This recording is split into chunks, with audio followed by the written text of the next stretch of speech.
Eu deixo a palavra com ele. Boa tarde a todos. Eu gostaria primeiro de agradecer a presença de todos em nome do Pai Henrique, porque quando eu conversei com ele a primeira vez, eu disse, independente de política, eu vou lhe ajudar. E isso a gente conversou na cozinha dele ali, eu não sabia nem o que era a festa. Ele me apresentou o trabalho, eu disse, Pai Henrique, eu vou trabalhar com você. Foto X. Claro, tem que ter. Como é que o senhor vai registrar? O senhor esteve aqui? Eu vi ele fazendo assim, me puxando pra cá. Então... Claro. Então eu gostaria de agradecer a presença de todos mais uma vez, já pela bater a foto, e dizer o seguinte, gente, o trabalho de vocês é muito importante em todas as categorias, em todas as classes que vocês têm aqui. Deixar ela falou aqui, foi muito bem colocado o que ela disse.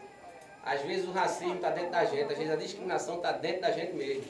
Então se a gente não tirar isso de dentro da gente, quem vai tirar? Se nós não fizermos por nós não fizermos pela nossa religião, pelo que aquilo que a gente busca durante a vida toda, quem vai tirar? São mais de 300 anos de segregação racial, e isso no Brasil.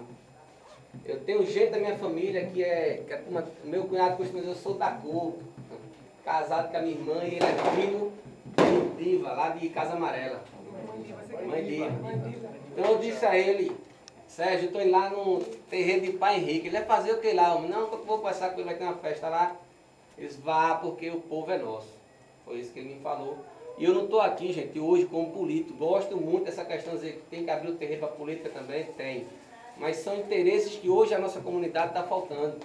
Como foi falado aqui, trazer o que a gente tem de bom lá fora para dentro da nossa comunidade.